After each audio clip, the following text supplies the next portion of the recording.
The Tower of Babel. If it had been possible to build the Tower of Babel without ascending it, the work would have been permitted. The Pit of Babel. What are you building? I want to dig a subterranean passage. Some progress must be made. My station up there is much too high. We are digging the Pit of Babel. There's something about this kind of reversing and the kind of inverting that I think is really interesting around Angel's work. And then finally, there's a young novelist called Emily Schultz who has written about what a novelist does. So I'm going to read you that quote, but instead think of it in relation to what an artist does. So she says, maybe a novelist. So I'm going to say, maybe an artist's real medium isn't so much, she says, words. I'd like to say paint. So maybe an artist's real medium isn't so much paint, but the idea of memory itself. Every choice you make, voice, point of view, backstory, moments buried as nothing or shouted as epiphany, is a matter of genre and taste. But it all comes from how we or our characters experience or recollect existence.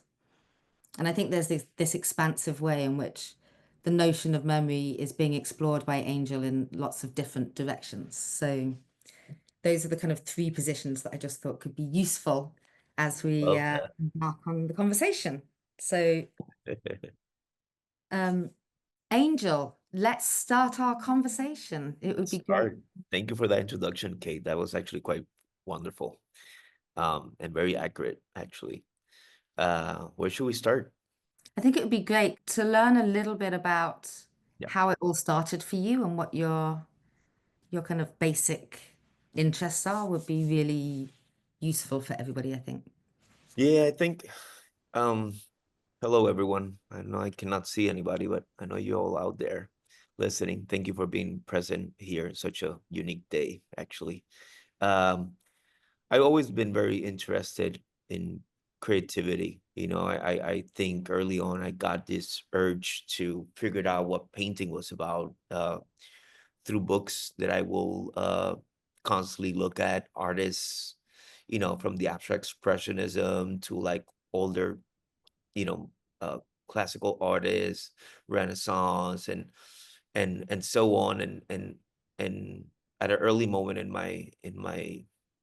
my life, I started exploring,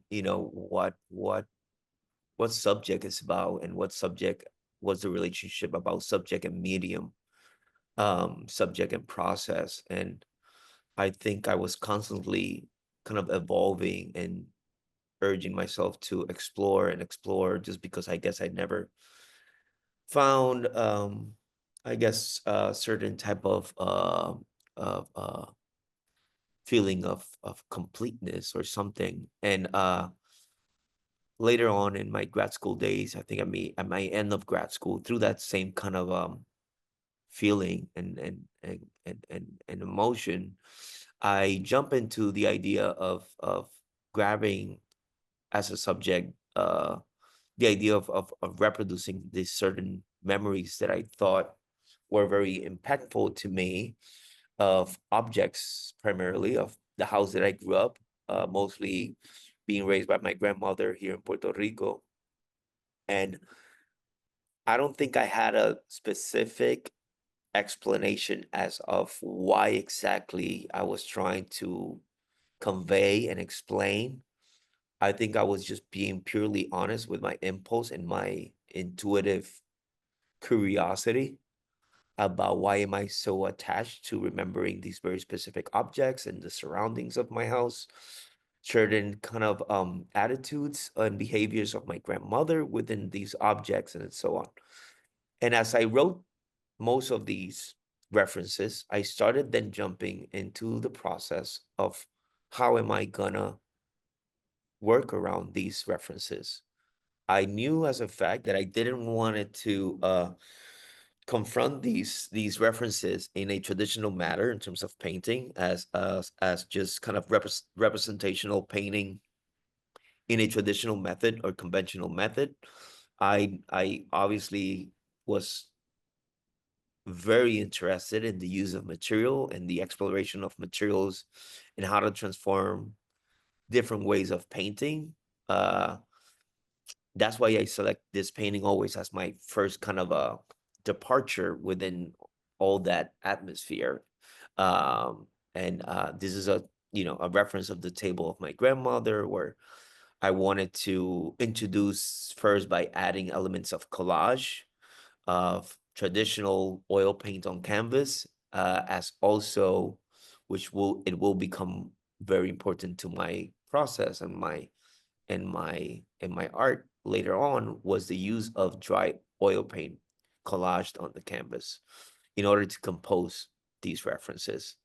Um, I did sketches of some of these ideas, but the sketch wasn't necessarily the mirror of what the end result was going to be. It was just kind of a departure visually for me to break the ice in the canvas. I also didn't feel the need to surround the reference of this object with a background or a space that had to have some reference. I wanted it to be um quite uh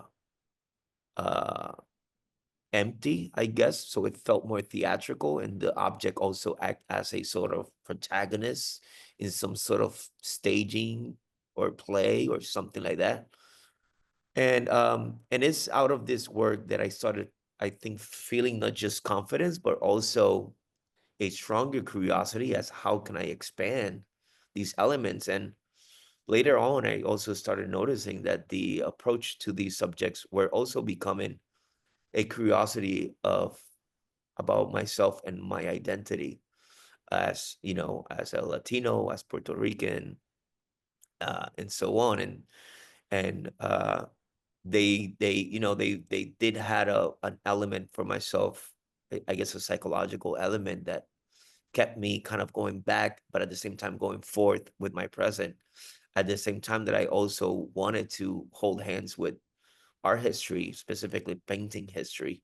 Um, um, some of the elements that are in this work, the tiles, for example, in the bottom, or what looks like tiles, are all paintings in my little studio at MFA uh, school in Chicago and SAIC, where I cut out these paintings that I didn't like. So I put them there, collage them like tiles. And most of the flowers here are dry oil paint collage. And some of that checker, red and white checkerboard, some is a paper or plastic, and some is paint. So there was definitely a material game um, happening in it. Should we continue to the next? And Kate, hop in if you want to add or ask anything or any. Will do.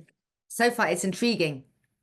Um, so post grad school, when I started entering the loneliness of being trying to be an artist, quickly my move to New York definitely influenced a lot my ambition to explore more the subjects and the process that I was already investigating in school. In this work, which I called Still Lifes, uh, I depicted a vase, also very domestic elements connected to home, but at the same time connected to subjects of painting history. Um, Apart from the oil paint splatters and brush marks that you might see around, you have also that kind of empty background of void, which in this case obviously is black, to make it even more theatrical in that sense. There is collage dry oil paint as well. And the frames and also the vase is oil paint that I had decided to either paint with this sort of uh, gold metallic paint, or spray painted, or gold leaf.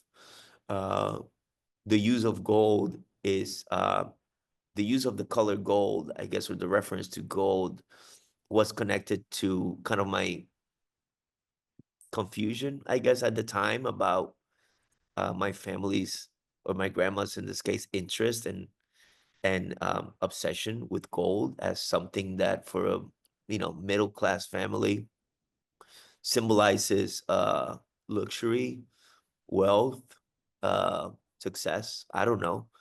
Uh, but it was so important, the little bit of jewelry that my grandma would have. It was so precious and so important to save and protect and was something to give later on to her children, to her grandchildren. So the use of gold comes connected to that relationship.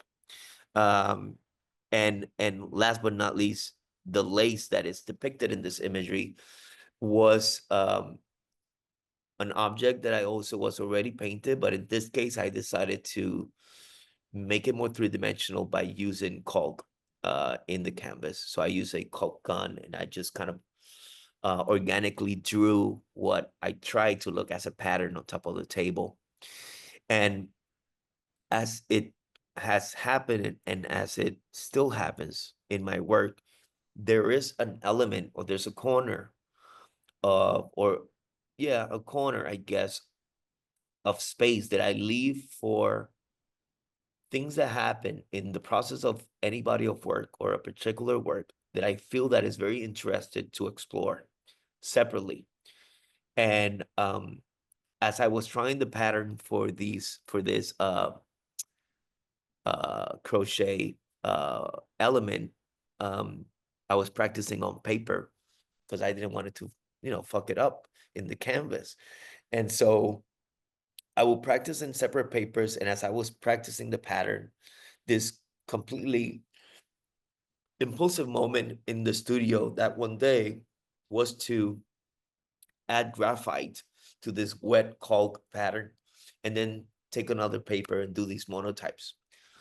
It was completely out of the blue curiosity again about materials and how something will look collapsing with this other thing on this on top of that, etc. And it's that little moment that then I was like, wow, this is kind of cool. Like I feel maybe at some point later on I can draw something on paper with this caulk and then do graphite or charcoal dust and kind of do these monotypes, and maybe I can do it on canvas. I don't know. So I opened the door later on to explore the idea of that process.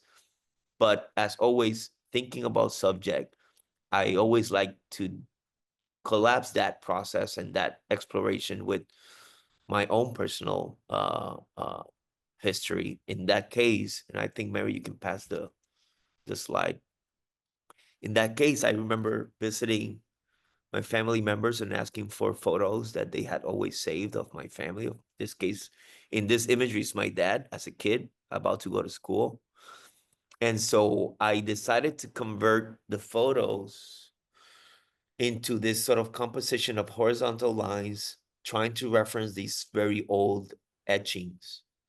And what I did was, in the projection of a paper, very big paper, I will draw all these lines that you see on the right side of this slide with the silicone or caulk, and then later on, that will become the plate to then later, I think you can pass the photo, Mary, to then later put all this dust in the surface of the paper and the silicone. And then on the canvas, I would add this adhesive. And as it was wet, I will then compress, just as you do with printmaking and monotype printmaking. I will compress the canvas surface to that paper and that silicone and that graphite, depicting this very unique monotype at a large scale of my father. I think the results for me were very successful in the sense that I felt it catches my relationship to these photos, to these people, to my life, to my past, and many other ways also to painting. And I quickly got very, very obsessed in the studio with evolving more of these images and more of this process. Then you can pass the photo, Mary. This is the house that I grew up. In the bottom of the house was my mom and my sister, and above was me, my grandma, and my great-grandmother. Uh, this photo for me depicts the main element of everything that I have constantly or mostly think about when it comes to my art. I feel I have always explored many different subjects, but they all, for some reason, have always stayed very attached to this this very intimate uh reference, very personal, very real to me. Um, and I don't think I have never used this as a way of expressing a biographical element of my life through art. I think it has been more about me having something that feels so real to me, but at the same time, sometimes very confusing. Um, and I think within that kind of curiosity or confusion about about a subject like this is where I have always kind of jumped out into this so many other things that I have explored with my work and my materials. Um, the gate, which you see in this photo of my balcony, is a very popular gate in the island of Puerto Rico. Obviously, I have always used the reference of this particular gate in my house, but the reality is that they are very common. They are very connected to the colonial history of the island. They all have different patterns. They all gorgeous. I think at some point, obviously, like everything, they were boring to a lot of people in the 90s. So they started throwing them out and making this other new things and new windows and so on. But I have always gone back to this pattern and this particular little balcony here because it was my playground. The windows in this property also has been a subject of reference in my work. The stairs has been a strong reference in my work, and actually I have a project that I have never been able to achieve yet that has to do with these stairs, but I'm looking forward to someday do so. And for me, it's interesting to browse some of these photos and look around the objects, like um, that on the right side, that big garbage or trash can white is really for water. So you can take rainwater there and use it for washing your clothes, for using the toilet, and many other things. So obviously these are elements representative of my society, of Puerto Rico and many other places around the world, of a certain kind of a situ you know social situation. Um, and I like not just to reference obviously that scenario, but also as an object that represents so much. I also in a formal matters, I try to also use it as inspiration for paintings or sculptures and and so on. I think the dog's so important as well in the Yes, same. my little Dalmatian name was Coco. It's the kind of quirk or the kind of the human element that is nothing to do with everything you just said that like turns the way in which Yes, yes. you, It's definitely, I always go back to this photo. yeah. Um, do we continue, Mary? Oh, so here is a sculpture. I think I did this maybe over 10 years ago. I had gone a little overwhelmed with painting, uh, in terms of, how I was feeling at the moment in relationship with my work and a lot of things happening outside of my studio, meaning the art world. I didn't want it to jump on a wave of being, viewed as this young artist, successful and this and that, and all these other things that people constantly sometimes talk about. So departing away from that, I wanted to jump into a real three-dimensional process. And in this case, I took the reference of the gate and I decided that I wanted to collapse it with something, as I've been doing already with other materials in the paintings. I wanted to collapse it with another element of my house that you couldn't touch, which was the ceramic or my grandma's porcelain collection. So I thought it would be interesting, first of all, to see how they will react to each other if I were to fire them together in the kiln. I know the element of destruction was going to be a subject, and an element represented in the work, but I also wanted to see how they could coexist afterwards. Um, how they also can maybe have a reference of painting and drawing with the obviously the ornamentation of the metal. My first intentions in trying this with these two objects, clay and metal, no one wanted to really let me borrow their kiln.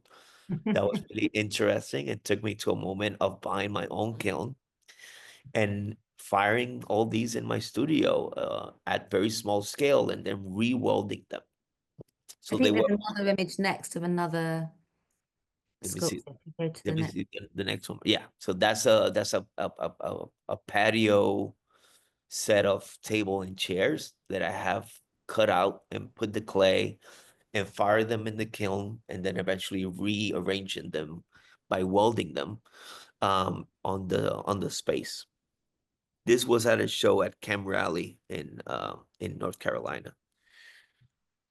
I like that, for me there was a I thought it was quite poetic that in reference to the metal or to the idea of gates and or fence protection, rigid, strong, unbreakable, putting then later this clay and this element that will become that is supposedly to be something so fragile, so easy to break, so smooth, so precious. They invert their representations when they are in the kiln, so the metal will become very weakened by the heat, and at the same time, then the ceramic will start getting stronger, and it will. I thought there was something there that I thought it was quite poetic and interesting, and I kept doing these sculptures. I think I had a couple shows of these sculptures, but later on, I think you can pass, Mary. Later on, something I was exploring, an idea I was exploring since school was, this idea that involves also printmaking in many ways was like, wow, this when I was using the dry oil paint, I stumbled upon the possibility of painting on a surface of glass in any matter to this, representational, abstract, whatever, and then covering, all that painting with more layers of paint, and then later scraping that from that surface, and then taking that sheet of oil paint that will depict what I painted in a reverse matter, collage it on the canvas. And I thought like, wow, this might sound a little corny, but at the moment that I kind of stumbled upon this, it was like, whoa, this is really interesting because I can actually continue this sort of reference to traditional painting on this surface, and I can then paint it and cover it, and I will scrape it, and it's a print, but at the same time, it's actually pretty three-dimensional. It's very physical process. Um, Also, it was a decollage that then I'm gonna convert into a collage over the canvas, but it's still a painting. I thought it was really touching in so many forms of creating, and at the same time that it will also maintain a kind of protagonism as a painting. And within the idea of trying this and exploring this, and I love the idea that the painting will get distorted, damaged. Um, I then started executing in very small pieces of glass this one painting. This particular painting was the first at This a is the large first scale. one you've ever done. What? This is the first one you did using that technique. This was the first one I did at a large scale. I have done always, but they were really small because at this moment, in compared to some, paintings later on, these paintings were fully oil paint that I was scraping off the glass, so they didn't have a mesh or nothing to really hold on. So as I was trying to pick up from the glass, the half wet, half dry paint, it will really break in my hands a little bit. And I was trying to throw it in the adhesive in the canvas, and it will get wrinkled, it will get damaged. It was a mess. But I felt that I didn't feel at the moment necessarily, but later on, it really felt there was something quite powerful to me of not just the materiality of oil paint, and oil paint is so is so condensed of history, right? But just the whole process of painting something that has such a specific meaning to me, and then take it out of there and it's breaking, I'm trying it not to break, collage it in ways that just the process is really kind of controlling me rather than me controlling the process, was really getting, it was starting to get very emotional towards, the process in connection to the subject. And in this particular painting, I think this was like maybe 8 feet by 8 feet. It was quite big. Wow. Yeah. I was messing around with text on some paintings back then, but this one had that accident where the oil paint really got all wrinkled, and it was at the moment first was a very unsuccessful towards what I was trying to convey. And then some of these texts that I was trying to use for a different canvas, I needed to bring it out and use it here to just cover all these empty areas that I didn't expect it to happen. So the accident element in this work opened a huge door towards understanding where accidents in process become successful failures. And yeah, this painting, this is, as you might recognize, maybe I was trying to imitate the imagery of that table in that first slide that I show. It looks like it's breaking because Definitely see the obviously plant and yeah, it got wrinkled, it got folded, it got all messed up. But it was pretty much a depiction of that same painting before. I think the next few slides show a bit more of the technique, Yeah. so it's good to look at those. And then we're about halfway through. Yeah, this is me in the floor scraping the oil paint off the plexiglass. In the background, as you probably recognize very quickly, there's a reference to Picasso paintings. I was conceptually at this moment interested in really appropriating very direct references to several artists and trying to imitate their works in the process and collapsing them on top of each other to then later scrape it off the glass and obviously have a result of this very abstract uh, composition, damaged composition, where you can have hints of these references that have been painted on the glass. Mary, right. This was a body of work called the Poussin paintings. I thought it would be really cool to kind of take upon this classical type reference paintings, and because it has something I had grown up as a real painting, as someone who knows how to paint, and is so connected to that a bit of ignorance towards uh understanding paintings from other angles that is not this. So I started painting on very big sheets of plexi these Poussin paintings, but at the same time I was obviously also combining it with this very gestural mark making. At the same time I was making the representation of the Poussin paintings.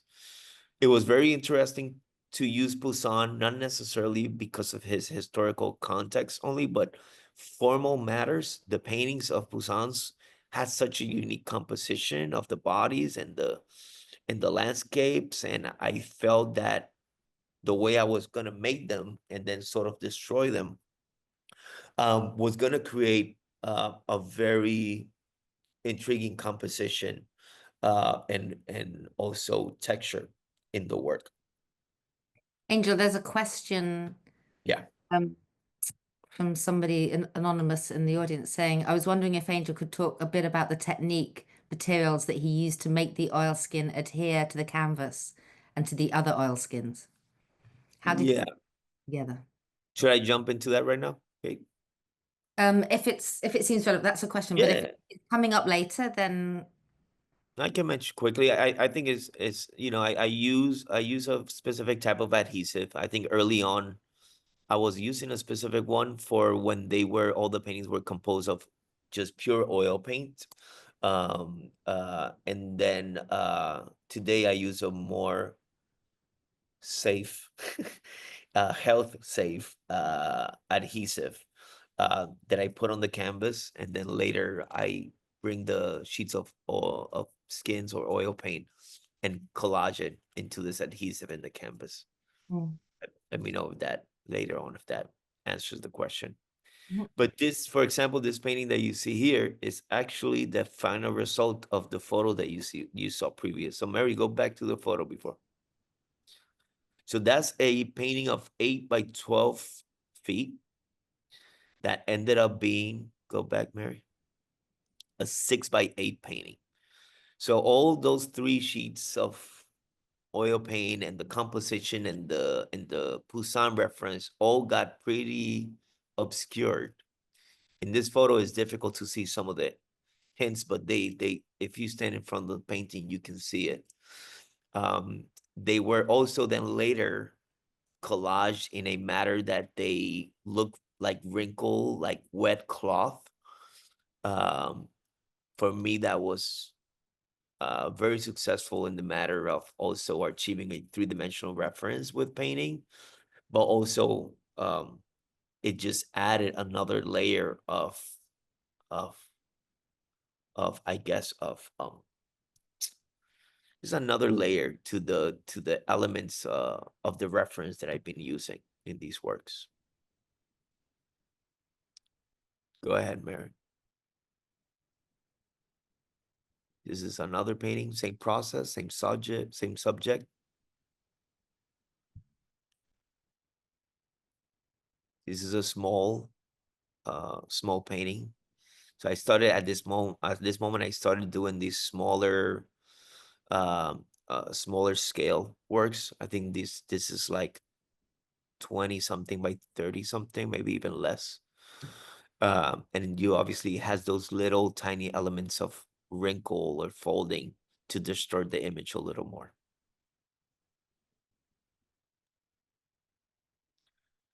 So here, I started referencing post Poussin. I started using a little more modern artists um, like paintings of Picasso, or taking uh, uh, just different artists that I felt that the work and formal matters was gonna work as a tool to this abstraction that I was aiming for. You can definitely probably see the reference of the Picasso paintings here. Sometimes, later on, then I'll explain some other paintings. Go ahead, Mary. All right, go back to the Picasso before I jump into that. So, as you see, although with the reference, I felt that it was distorted enough for me to feel, I guess, safe enough with the reference. I knew that using artworks from different artists, particularly a reference as heavy as Picasso, could be such a strong element of narrative that I wasn't necessarily trying to look for, of talking about Picasso or none of that stuff. It was mostly formal elements, and also mostly about painting history, as in always has been in a lot of cases, artists taking other artists' subjects and that ongoing conversation of the same subject being depicted by a different artist in a different time. I think I was sitting more with that kind of intention. Um, within this moment, I think going back to kind of a similar, I don't know, going back to a similar feeling of kind of departing a little bit of the process, and there was a lot of paintings that I was scraping out that I felt they were very unsuccessful, and I really didn't know what to do with them, but I kept archiving them in the studio and keeping them around me for some future kind of use. Um, and it's at this point that I kind of stopped a bit of the painting on the plexi in the studio, and I brought out all these amount of paintings that I never had collaged years previous to this. So you can go, Mary. So I have brought uh out different artists, and I I had thought of the Matisse cutouts in some way. I had thought of someone had brought to me to think about I wasn't confused. I was kind of confused about this at that moment, but bring us Robert Motherwell, and I started studying more Motherwell, which I was not interested in his work as a student that much. Um, so I started cutting out all these paintings and composing them in the floor to create then this sort of hanging tapestry type painting that kind of wasn't just flat attached on the wall, but kind of floating on a cleat from the wall in order to create that kind of shadow effect and give that three-dimensional element to the work. This was the first painting that I did. Uh, and I remember actually, and this is very interesting how sometimes in artists process this happens. I remember at some point I had done several of these works. You can jump to the next one, Mary. And Rashid came to visit me, and he's like, "Oh, you're looking at Al Loving," and I'm like, "Who?" And I was kind of in shock when later, I started googling and searching for Al Loving's work, and the similarities were huge, not just in the work visually, but how he came about with cutting these canvases and these old paintings and all this stuff, and the work that he was doing previous to that work of the the canvas cloth sculptural paintings. And there was a part of me that I felt a little like, like, oh shit, because we think about language, we think also about being careful with similarities. We definitely want to conjure in highlighting history, challenging history, holding up to history. And Our Loving is such a gorgeous reference. But over time, then I just felt, it was actually quite positive to kind of being introduced to his work through this, through one of, well, first through my friend, but through this work that I was exploring the student, that gave me even a stronger sense of confidence to continue this. And so, as you see on the previous image, the cutouts were more bold, bigger, I guess less complex. And then later on, as I was cutting those, I had other little pieces that I didn't want to throw out. And so those little pieces were the pieces I started constructing these works that you're looking at right now.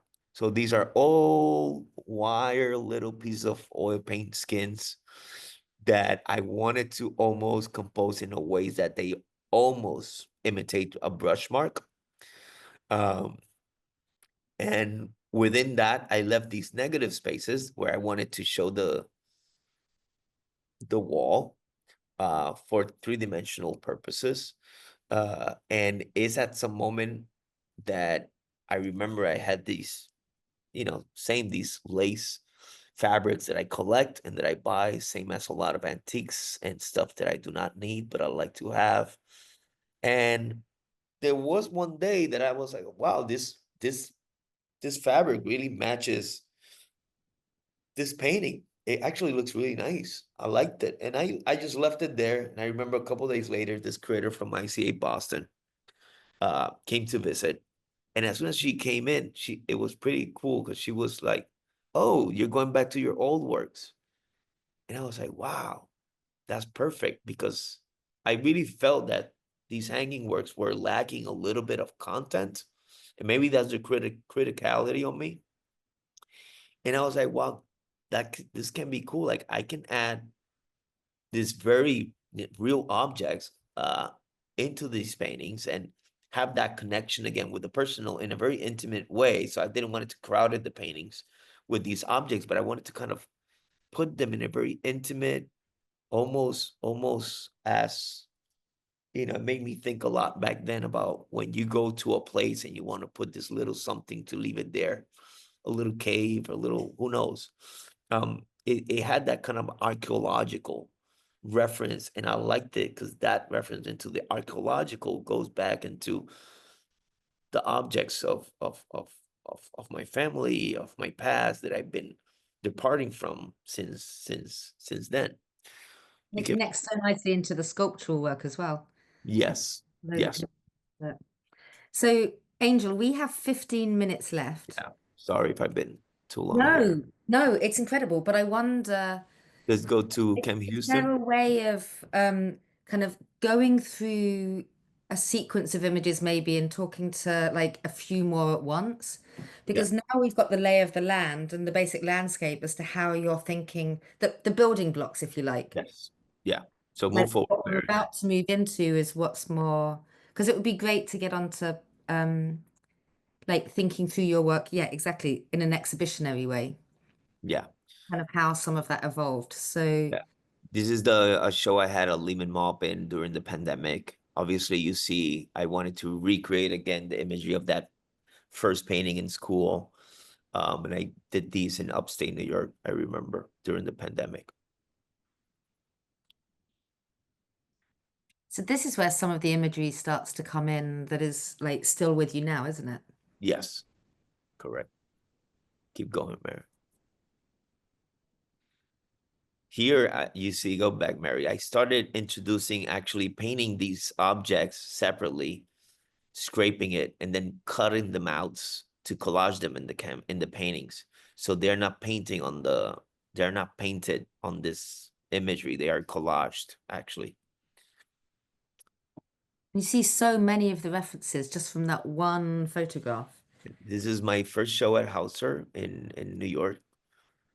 You can see the window in that painting of the bed with the lace. Again, you see some of this lace curtains in that painting at the end. You see the cooking pots, the fish in this piano reference, and at the same time, obviously, as I have worked simultaneously with abstraction, I put it next to this abstract painting. This is a show in Hong Kong, piano reference again, abstract paintings. The subject of water has become huge in the past few years in the work.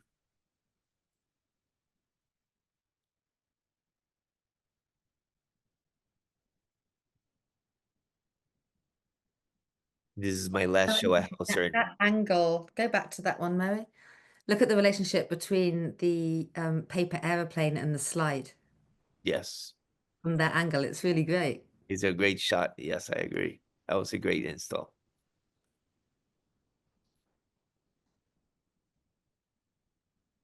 That's the There's the windows. references, yeah. So, like, maybe with this, because this is the most recent show that you've done, isn't it? Yes. So, to kind of fast forward, Hmm. um, obviously you're integrating the sculptural work with the paintings in a way that is incredibly dynamic. You're taking all of that expertise that you now have in terms of how to layer, collage, so your language is now, the personal kind of world of Angel is now really, really kind of expansive. So what was it to make this show? It's like, where are you kind of at with your thinking with these various works when you're doing this show? I there was several different angles that I was really considering extremely important. And I think the first one was the fact that I moved back to Puerto Rico, and I haven't been in the, I haven't lived in the island in 20 years, and I was confronted with my subject straight on my face. So making art here, it felt as if my subject is just looking behind my back. And it felt very, very strange. Um, with that said, I wanted to also translate my thoughts and my ideas, not just in painting and in the process that we already have talked about in the sculptures, but I also was thinking a lot of moving image. So I was recording um videos out here, taking photos of my grandma's house that feels so small compared to how I have it in my mind, and many other objects. And I think I wanted to come out from different angles, and at the same time, obviously, with the idea of playground, I wanted to also introduce this reference of the swing and the and the slide and the seesaw in, although they are I guess from like a park or something, or a kids park. But I felt that they, it was like me kind of exiting the house reference, I guess. And so seeing all of these from different perspectives and how they can coexist in a space like we did in this show was for me a big challenge, and at the same time, um, emotionally very successful. Could you go back a few, Mary, just to show some of the other angles in that show? Like these, it's interesting because you've gone into a square format, Yes. a lot of the works, apart from the windows. Yeah, I thought that it was the size of this 8 by 8 foot. I felt, that I can kind of translate the imageries, the size of the imageries, meaning the couch or the table, in a way that felt almost like a human scale. Mm. So for me, keeping that scale was very important to how I felt about these objects and these spaces. And all of the objects are kind of in motion or floating. There's Yeah, very much kind of like the slide, the swing, the works are kind of moving through. Mary, if you like show a couple of the others, there's just like this, like everything's kind of being carried. So it's very interesting when you say, where your mind was at in terms of moving between some ideas. it was really, it was in many other ways, it was very controversial for me personally, just navigating the different imageries, at the same time the sculptures, trying the video that at the end it didn't ended up in the show, but I'm still working on it. Just everything got at some point very complex and almost maybe a little bit confusing to me, to be very transparent. Mm. Uh, but in the last days of working on these in the studio, just everything really made a lot of sense, in different forms and shapes. Mm. There's another question in Yeah. here that is, would you say that your grandmother is um is present in the chairs and piano, her body and sound?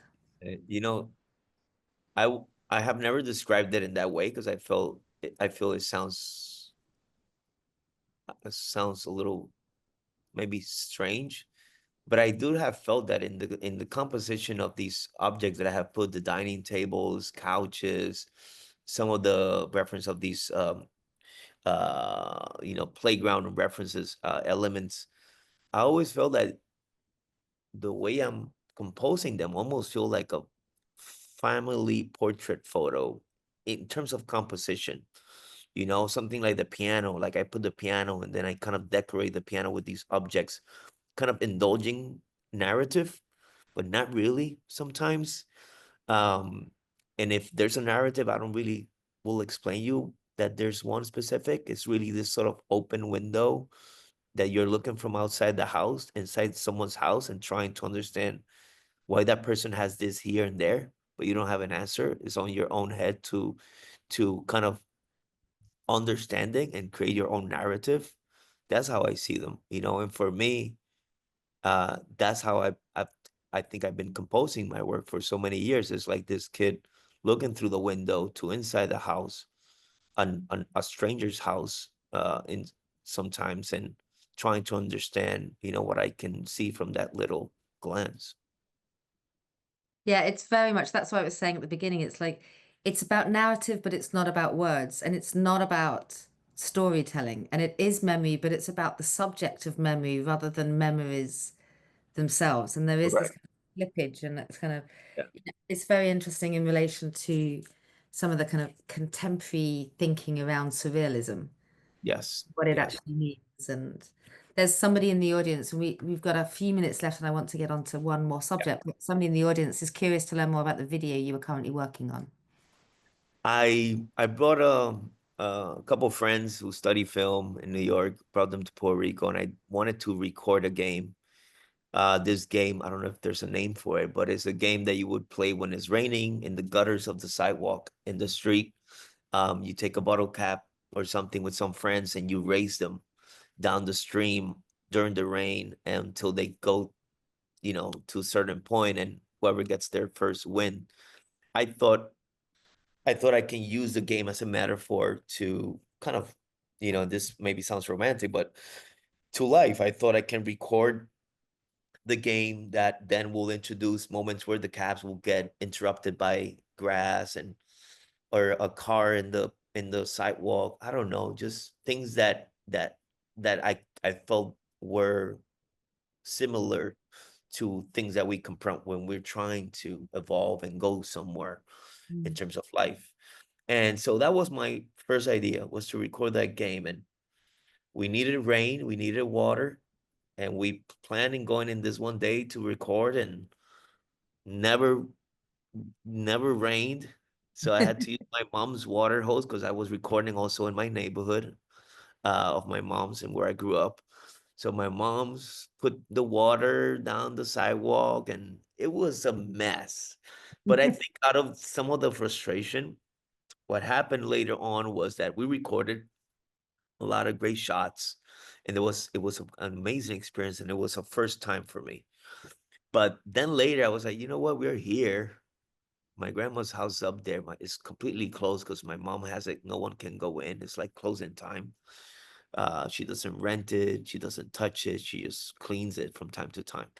So we went up there and we started recording shots of things that I thought were interesting, and there's some beautiful imagery, and I'm looking forward to finish this work, hopefully, and introduce it to the world soon. But I think at the end we took the shots. I took the rocking chair of my grandma to the beach, and we did this beautiful shots, in the morning. And at some point, either it felt too romantic or too intimate. I don't know, but I didn't had yet the comfortableness to show it. So Mhm. it's still kind of in process. And that's so much of the kind of practice as well. It's the invisible part, isn't it? Kind of knowing when something is ready, Yeah, and the thing like with what fine video, line to tread. yeah, it was honestly, it was so challenging. And video is like you need to predict everything. It's like, okay, well, we have to have the light coming from this side, and we have a crew. This one needs to blow the sand. You make this sound, and we take this shot. So for me, based on my experience as a creator in painting mostly, like I take the brush, I take the canvas, and I paint, and you just follow, a reaction after reaction after reaction. And in film was hard. And I'm like, how can I have that same attitude in painting, but in film, like respond to something that I didn't wrote, in the screenplay or so that kind of organic element was difficult to convey, but at the same time, the difficulty created some interesting shots and moments. Well, it's interesting thinking back to some of those works that you were doing when you were collaging all the pieces that you'd kept in the studio. Yeah, yeah, I think it definitely has a connection to that same Yeah. kind of The film may statement. end up being material. Yeah, well, that lately, and this was as I was talking to Renaud not too long ago here in Puerto Rico.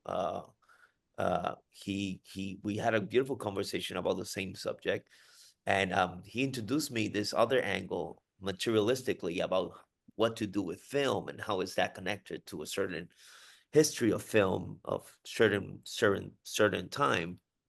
So I've been really studying that to see how that can hopefully inspire a little bit of the continuity of the film. Mhm. I think we have like 1 minute left.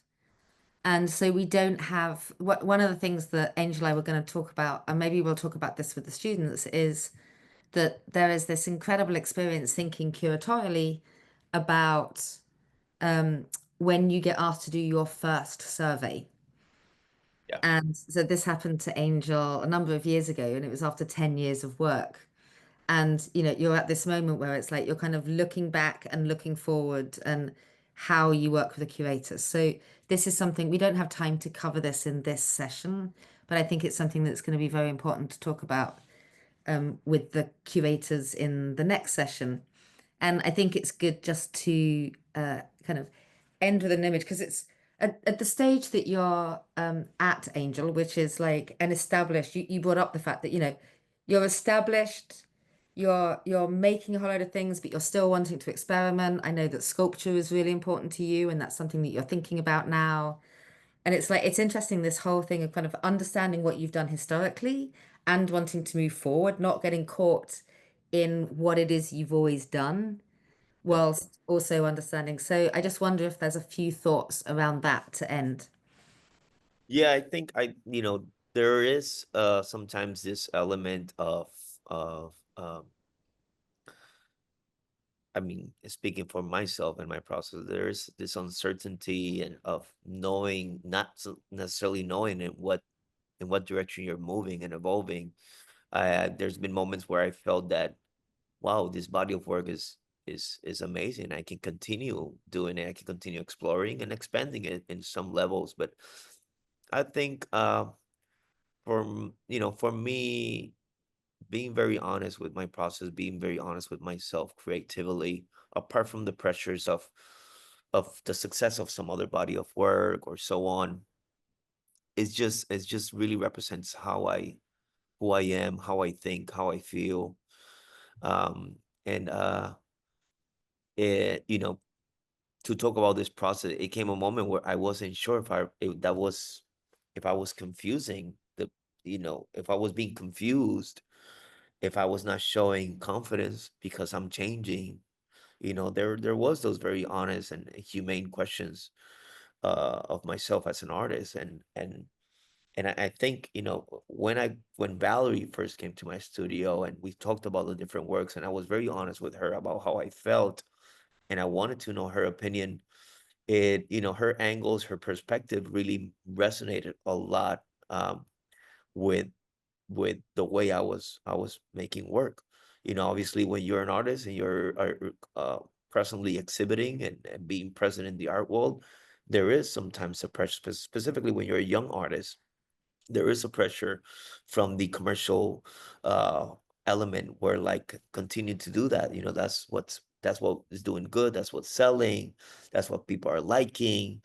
Some people are already so invested in this work, and then you're making something new, you're going to confuse them. It was very difficult to know what is the right thing to do. Obviously, at the end, is what you feel, is really what you feel that represents what you do. But this first museum show with this little survey of works helped me really put the right stones to continue feeling and understanding that, the way I work, the way I evolve, the way I move forward, um, even with the challenges that it really brings up most of Mhm. the time. That's brilliant. Thank you so much, Angel. It's Thank been you. really fantastic to get much more insight into where everything kind of comes from, and like just to see all these connectivities. I'm really excited to see how that film starts to Thank unravel you. in relation to the rest of the work. Yeah, thank you, Kate, and thank you for this opportunity. Thank you to everyone somewhere out there, and I hope everyone has a beautiful night. Okay, so see you in the other Zoom. Yes. Bye.